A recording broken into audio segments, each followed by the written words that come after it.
नमस्कार, मैं हूं अजय कुमार। देसी अड्डा में आपका स्वागत है। देखिए, विधानसभा चुनाव नजदीक आने वाला है और सभी पार्टियां अपने क्षेत्र में चुनाव में अपनी ताकत झोंकने शुरू कर दी है। लेकिन एक खबर है कि चिराग पासवान के मन में एक टिस है। आखिर वो कौन सी टिस है जो उनको अंदर ही अंदर कमजोर कर रही है, परेशान कर रही है, उनको सता रहा है। आखिर उनके मन की जो टीस है वो क्या है, आज हम इसी पे चर्चा करेंगे अपने सीनियर जर्नलिस्ट और वरिष्ठ संपादक राकेश तिवारी से। तो आइए जानते हैं और समझते हैं चिराग पासवान के मन का टीस। राकेश जी, स्वागत है, नमस्कार। आप धन्यवाद आपको। आज आपने बहुत ही अच्छा एक मुद्दा उठाया है कि केंद्रीय मंत्री और खुद हैं रामविलास पासवान जैसे देश के बड़े नेता के पुत्र हैं, मोदी जी जैसे मोदी के हनुमान हैं, नीतीश कुमार के भी अब करीबी हो चले हैं, फिर भी उनके मन के अंदर कोई टीस है। वो टीस कौन सा है और उस टीस को कम करने के लिए, दूर करने के लिए चिराग पासवान क्या कर रहे हैं? इतना महत्वपूर्ण आज आपने बात कही है और पूछा है, तो इसको हम दर्शकों को बताना चाहेंगे। और उससे पहले एक बात आपको बताना चाहेंगे कि चिराग पासवान बिहार की राजनीति के चमकते हुए सितारे हैं। रामविलास पासवान देश के बड़े दलित नेताओं में एक, और उनके पुत्र चिराग पासवान जो मौजूदा शासन के काफी करीब हैं, और वो हर उनके पास वो क्षमता है जो एक केंद्रीय मंत्री के पास होना चाहिए। एक पार्टी का 100% स्ट्राइक रेट है। 5 सांसदों को चुनावी मैदान में उतारे, 5 प्रत्याशियों को, 5 के 5 सांसद बन गए। 100% सफलता मिली। चाचा को धराशायी कर दिया। पार्टी टूटी तो पार्टी टूटने का असर उनके राजनीतिक कैरियर पर नहीं पड़ा। भले थोड़े देर के लिए जैसे बादल छा जाते हैं, तो बादल छाया, लेकिन जब सूर्य निकला तो बादल छट गए। लेकिन उसके बावजूद चिराग पासवान के मन में एक टीस है, और उस टीस को दूर करने के लिए उन्होंने 2025 का विधानसभा चुनाव को चुना है। अब इसको चुनना और इसमें वो कितना सफल हो पाते हैं, इसको देखना है। देखिए, रामविलास पासवान केंद्र में मंत्री थे, मौसम वैज्ञानिक थे, वो हर तरह की राजनीति के माहिर थे, भाप जाते थे, जैसा वो चाहते थे वैसा कर लेते थे। लेकिन वो कभी राज्य की राजनीति में उस तरह सफल नहीं हुए जितना सफल उनके मित्र मंडली के लोग हो गए, जैसे लालू यादव, नीतीश कुमार और रामविलास पासवान। ये 3 बिहार की राजनीति के धुरी थे, और इन तीनों में से 2, लालू यादव और नीतीश कुमार, बड़े लीडर हुए। केंद्र में भी उनका बोलबाला रहा, राज्य में भी। लेकिन रामविलास पासवान का हर परिस्थिति, हर स्थिति अनुकूल होने के बावजूद कभी भी राज्य में उतने मजबूत नहीं दिखे। और वही हाल लगभग चिराग पासवान का है।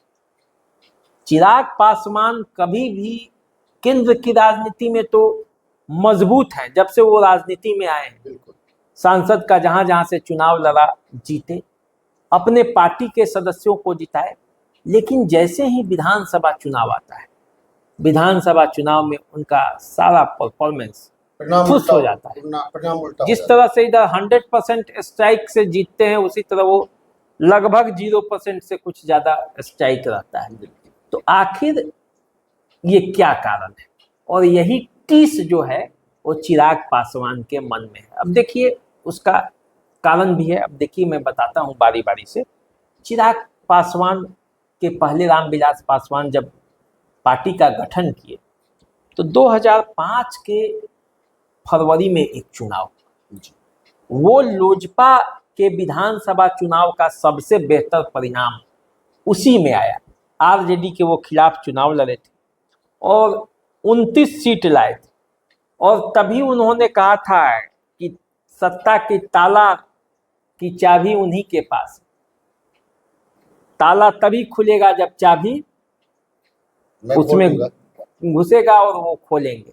उस समय लेकिन- मुस्लिम मुख्यमंत्री बनाने की हाँ। उनका एक जिद था। लेकिन वो क्या हुआ कि रामविलास पासवान ताला और चाबी दोनों साथ लेकर घूमते रहे, लेकिन वो घर ही तैयार नहीं हुआ जिसमें वो ताला चाबी वो लगाते और उस ताला चाबी को खोलते तो कोई जाकर मुख्यमंत्री बनता या खुद बनते।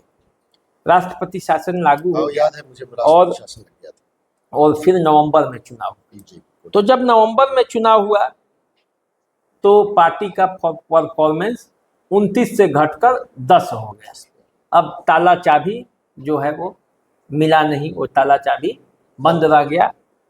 नीतीश कुमार बिहार के मुख्यमंत्री बने और तब से अब तक देखा जाए तो बिहार के मुख्यमंत्री की कुर्सी पर नीतीश कुमार ही विराजमान है। जीतन राम मांझी बीच में कुछ दिनों के लिए बने थे। तो 2005 के नवंबर में सीटों की संख्या घट के 10 हो गई। अब 2010 का चुनाव आएगा। 2010 के चुनाव में भी मात्र 3 सीट ही विधानसभा के चुनाव में लोजपा जीत पाई, यानी कि 7 और कम हो गई। यानी कि 2005 से 2010 तक आते आते घटकर संख्या जो है वो 3 सीटों पर जाकर सिमट गई। लोजपा का परफॉर्मेंस समझिए कि बिहार के राज्य की राजनीति में कमजोर हो गया। अब जब 14 का चुनाव आया, देखिए यहाँ से एंट्री होता है चिराग पासवान का। चिराग पासवान इससे कुछ दिन पहले लोजपा में शामिल हो गए। फिल्म की राजनीति, फिल्म छोड़कर राजनीति में वो एंट्री कर गए।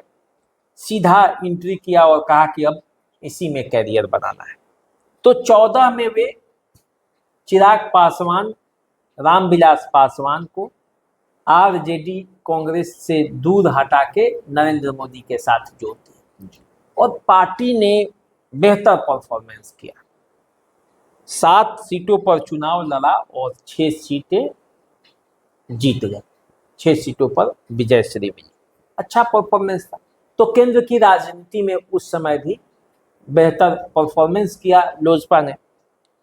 लेकिन जब 15 का विधानसभा चुनाव आया, ठीक 1 साल बाद 40 सीटों पर चुनाव लड़ा और इस समय चिराग पासवान का सब चल रहा था, तो मात्र 2 सीट ही जीत पाए, यानी कि 3 सीट से 1 सीट फिर कम हो गई। पर ग्राम विधानसभा में लगातार गिरते गया। 2019 का फिर लोकसभा का चुनाव है, तो लोकसभा के चुनाव में फिर 6 सीटों में 6 सीट लोजपा जीत गई 100% स्ट्राइक रेट से। तो केंद्र की राजनीति में फिर उसी तरह उसी मजबूती के साथ, लेकिन जैसे ही फिर 20 का चुनाव आया तो एनडीए से अलग भी होना पड़ा, अलग होकर चुनाव भी लड़े और सिमट गए सिर्फ 1 सीट पर। 143 सीटों पर चुनाव लड़े, 1 सीट पर ही जीत पाए, 9 सीटों पर दूसरे स्थान पर है। और जिस सीट पर जीते, मटिहानी बेगूसराय का वो सीट है, उसके जो विधायक राजकुमार सिंह हैं वो भी कुछ दिनों में पाला बदलकर जनता दल में यूनाइटेड में शामिल हो। तो 0 सन्नाटा। तो जब चिराग पासवान बिहार विधानसभा में अपना सीट 0 देखते हैं, शून्य देखते हैं, जैसे ही बिहार विधानसभा में वो लड्डू दिखाई देता है, चिराग पासवान के मन में वो टीस जग जाता है कि काश जिस तरह से हम केंद्र की राजनीति में अपने आप को सफल किए, उस तरह से राज्य की राजनीति में सफल क्यों नहीं हो पाते। जबकि चिराग पासवान को कहा जाता है कि बिहार में आने वाले सीएम के रेस में शामिल है, सब वर्गों का समर्थन प्राप्त है। तो यदि सब वर्गों का समर्थन प्राप्त है तो विधानसभा में वो वोट में कन्वर्ट क्यों नहीं हो पाता और क्यों नहीं जीत पाते। यही सबसे बड़ा टीस चिराग पासवान के मन में है और इस टीस को वो अब खत्म करना चाहते हैं। वो मन में अब कोई टीस लेना नहीं चाहते। 25 के विधानसभा चुनाव में वो इसको खत्म करना चाहते हैं और इसीलिए वो चाहते हैं कि वो हर परिस्थिति में एनडीए में रहें, एनडीए को वो छोड़े नहीं, ताकि सीटें वो निकाल पाएं, जीत पाएं। लेकिन परिस्थितियां जो बन रही उसमें कुछ कहा नहीं जा सकता। कि 20 की परिस्थिति फिर बन जाएगी या 25 में कुछ अलग तरह का नज़ारा रहेगा। लेकिन चिराग पासवान के मन में वो टीस है जो बिहार विधानसभा में शून्य स्थिति है, उस शून्य को किस तरह से हटाया जाए, किस तरह से दूर किया जाए और किस तरह से बिहार विधानसभा की राजनीति और राज्य की राजनीति में अपने आप को स्थापित किया जाए ताकि वो आने वाले समय में मुख्यमंत्री की दावेदार हो सके। यदि उनके पार्टी के विधायक ही नहीं जीतेंगे तो कहां से वो मुख्यमंत्री बनेंगे, और वो दिखाकर प्रूफ नहीं करेंगे तो फिर कौन उन्हें मुख्यमंत्री का कैंडिडेट भी बनाएगा आगे भी। तो कहीं ऐसा ना हो कि वो रामविलास पासवान की तरह केंद्र की राजनीति में तो भले ही सफल रहें लेकिन राज्य की राजनीति में वो फेल कर जाएं।